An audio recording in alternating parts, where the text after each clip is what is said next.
Many of us have experienced revisionist history. It's a type of selective memory, it's kind of psychological flaw.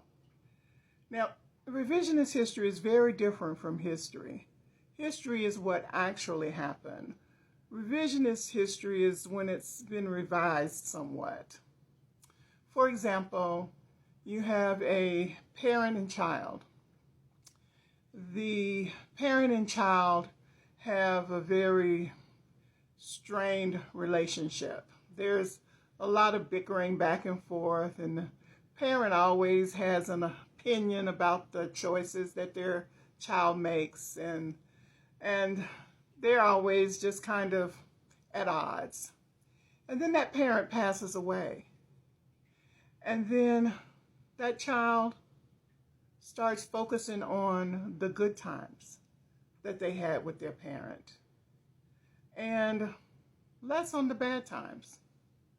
And then over time, they focus a little bit more on the good times and less on the bad times, until at some point they remember only the good times and they have very little memory of any bad times at all. And then they find themselves in an environment where they are talking about that parent so glowingly and about the relationship that they had and how close they were and how they always got along. And they're in the presence of someone that witnessed the actual relationship. And they're reminded that no, it didn't actually happen that way. You all bumped heads a whole lot. And that child will either, A, have a wake-up call where they're like, well, you are right. You are right, that did happen. Or they'll deny it, and they're happy in their revisionist history of the relationship. And then another example of a revisionist history is from the parents' point of view and how they raise their children. And for example, my oldest daughter, I had a relationship with my mom that we had our differences. We bumped heads a great deal. And I was in my 30s, late 30s, having mama drama. And I decided, you know what? I do not want my child to be in her 30s having mama drama. So I called her up and I said, you know what? I want you to write everything down. And we are going to have a conversation. And in that conversation, I want you to say everything that you ever thought I did or said that hurt you or you didn't agree with. And it's going to be a safe place.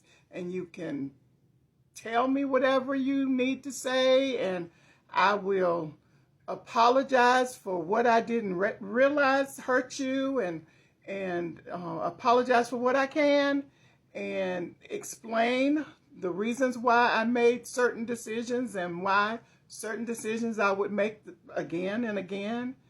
And we'll come to some clarity, because it's important that we face the history of what actually happened, and that neither one of us live in this revisionist past. Neither one of us experience this revisionist history. Because when you live in a revisionist history, you don't grow from that. No lessons learned from that.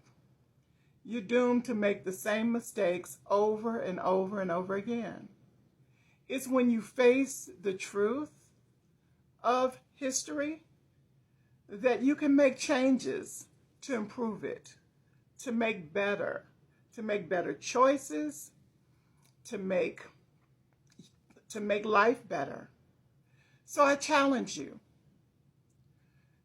Go to someone that was there in a particular time in your life and ask them, share with them your memory of that past event or that past relationship. and see what they remember about the history of that time. And get some clarity. Find out if you're remembering history or you're remembering a revisionist history.